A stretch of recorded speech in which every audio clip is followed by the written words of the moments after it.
Jaya Radha Madhava Punya Vihari.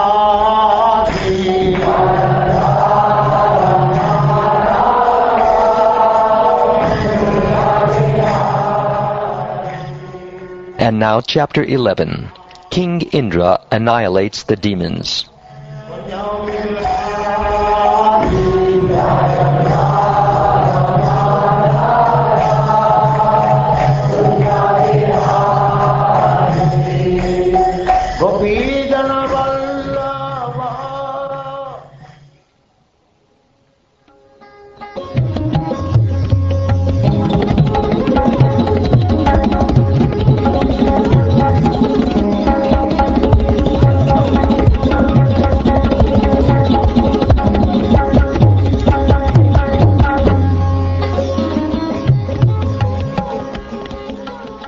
Shukdev Goswami said, Thereafter, by the supreme grace of the Supreme Personality of Godhead, Sri Hari, all the demigods, headed by Indra and Vayu, were brought back to life.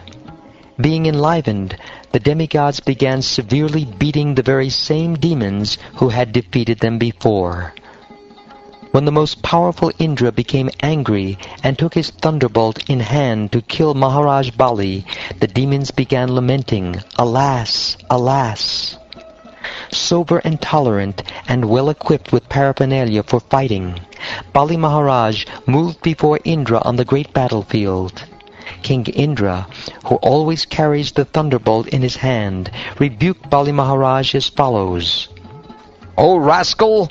As a cheater sometimes binds the eyes of a child and takes away his possessions, you are trying to defeat us by displaying some mystic power, although you know that we are the masters of all such mystic powers.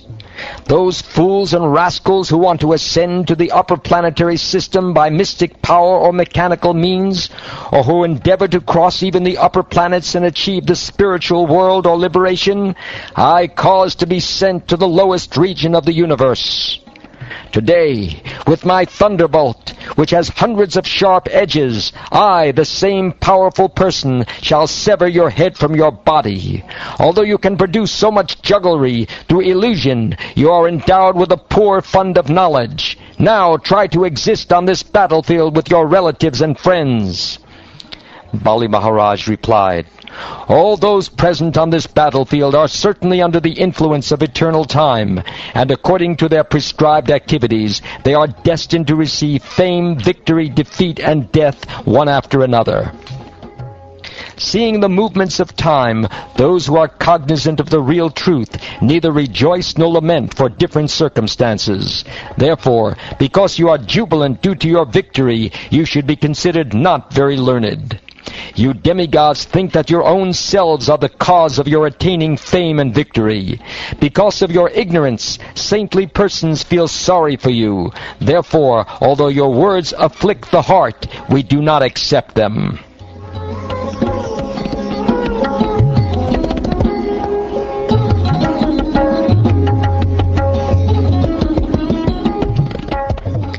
After thus rebuking Indra, King of Heaven, with sharp words, Bali Maharaj, who could subdue any other hero, drew back to his ear the arrows known as Narachas, and attacked Indra with these arrows. Then he again chastised Indra with strong words. Since Maharaj Bali's rebukes were truthful, King Indra did not at all become sorry, just as an elephant, beaten by its driver's rod, does not become agitated. When Indra, the defeater of enemies, released his infallible thunderbolt scepter at Bali Maharaj with a desire to kill him, Bali Maharaj indeed fell to the ground with his airplane, like a mountain with its wings cut off.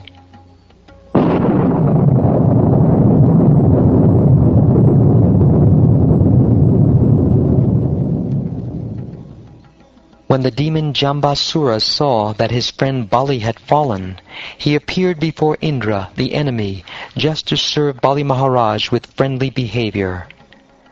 The greatly powerful Jambasura, carried by a lion, approached Indra and forcefully struck him on the shoulder with his club.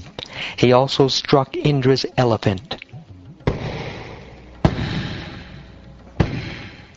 Being beaten by Jambasura's club, Indra's elephant was confused and aggrieved. Thus it touched its knees to the ground and fell unconscious. Thereafter, Matali, Indra's chariot driver, brought Indra's chariot, which was drawn by 1,000 horses.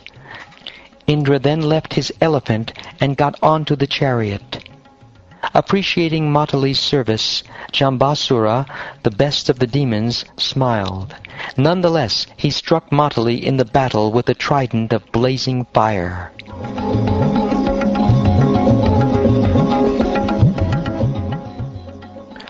Although the pain was extremely severe, Matali tolerated it with great patience.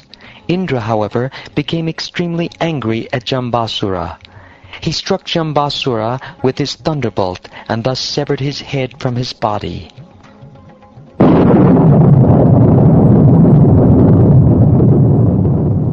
When Narad Rishi informed Jambasura's friends and relatives that Jambasura had been killed, the three demons named Namuchi, Bala, and Paka arrived on the battlefield in great haste. Rebuking Indra with harsh, cruel words that were piercing to the heart, these demons showered him with arrows, just as torrents of rain wash a great mountain.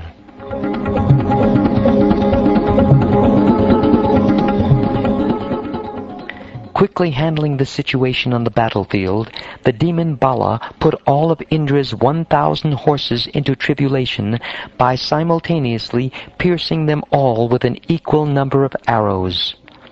Paka, another demon, attacked both the chariot with all its paraphernalia and the chariot driver, Matali, by fitting 200 arrows to his bow and releasing them all simultaneously.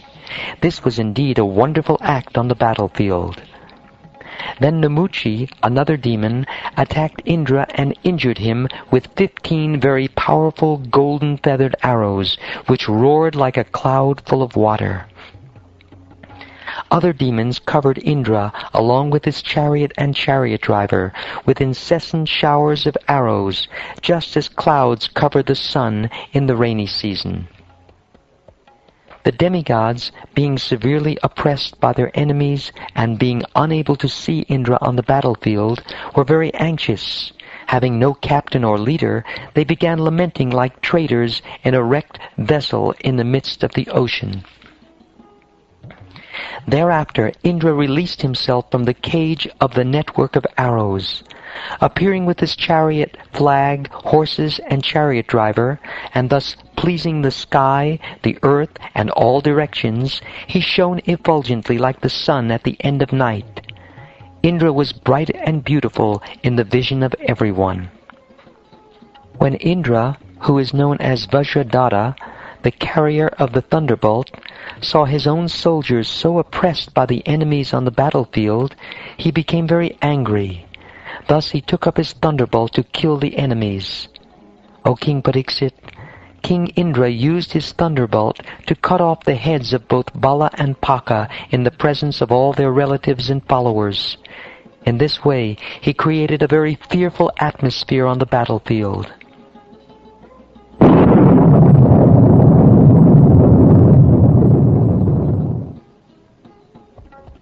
O King, when Namuchi, another demon, saw the killing of both Bala and Paka, he was full of grief and lamentation. Thus he angrily made a great attempt to kill Indra. Being angry and roaring like a lion, the demon Namuchi took up a steel spear, which was bound with bells and decorated with ornaments of gold. He loudly cried, "Now you are killed!" Thus coming before Indra to kill him, Namuchi released his weapon. O King, when Indra, King of Heaven, saw this very powerful spear falling toward the ground like a blazing meteor, he immediately cut it to pieces with his arrows. Then, being very angry, he struck Namuchi's shoulder with his thunderbolt to cut off Namuchi's head.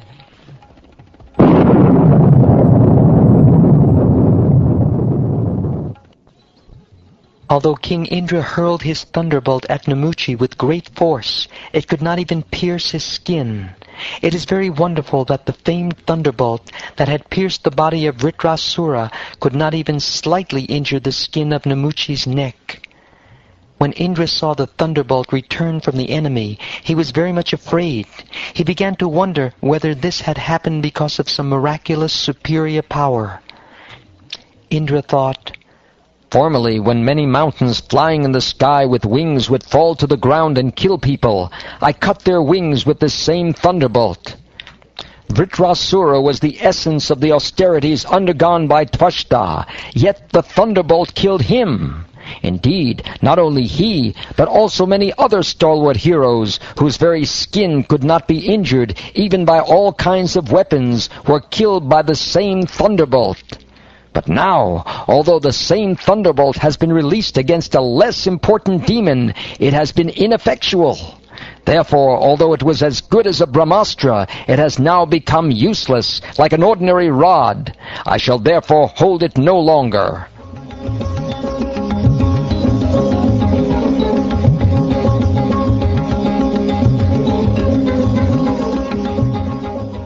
While the morose Indra was lamenting in this way, an ominous, unembodied voice said from the sky, "This demon Namuchi is not to be annihilated by anything dry or moist.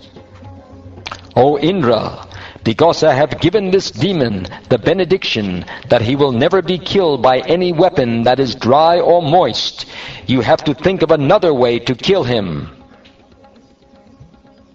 After hearing the ominous voice, Indra, with great attention, began to meditate on how to kill the demon. He then saw that foam would be the means, for it is neither moist nor dry. Thus Indra, king of heaven, severed Namuchi's head with a weapon of foam, which was neither dry nor moist. Then all the sages satisfied Indra, the exalted personality, by showering flowers and garlands upon him, almost covering him. Vishvavasu and Paravasu, the two chiefs of the Gandharvas, sang in great happiness. The kettle drums of the demigods sounded, and the Apsaras danced in jubilation. Vayu, Agni, Varuna, and other demigods began killing the demons who opposed them, just as lions killed deer in a forest. O king, when Lord Brahma saw the imminent total annihilation of the demons, he sent a message with Narad, who went before the demigods to make them stop fighting. The great sage Narad said, "All of you demigods are protected by the arms of Narayan, the Supreme Personality of Godhead, and by his grace you have gotten the nectar.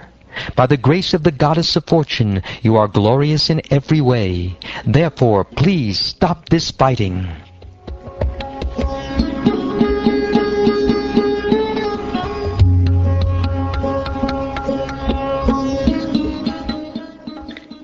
Accepting the words of Narad, the demigods gave up their anger and stopped fighting.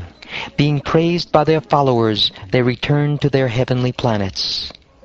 Following the order of Narad Muni, whatever demons remained on the battlefield took Bali Maharaj, who was in a precarious condition, to the hill known as Astagiri.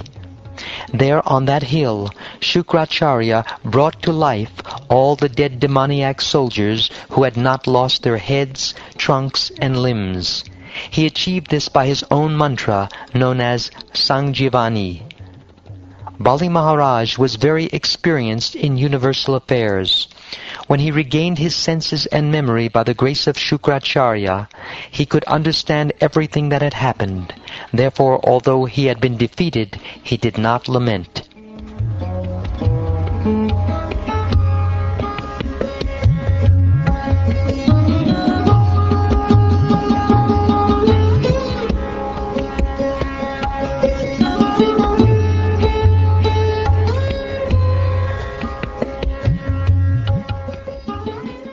Thus ends the 11th chapter of the 8th canto of the Srimad Bhagavatam, entitled King Indra Annihilates the Demons.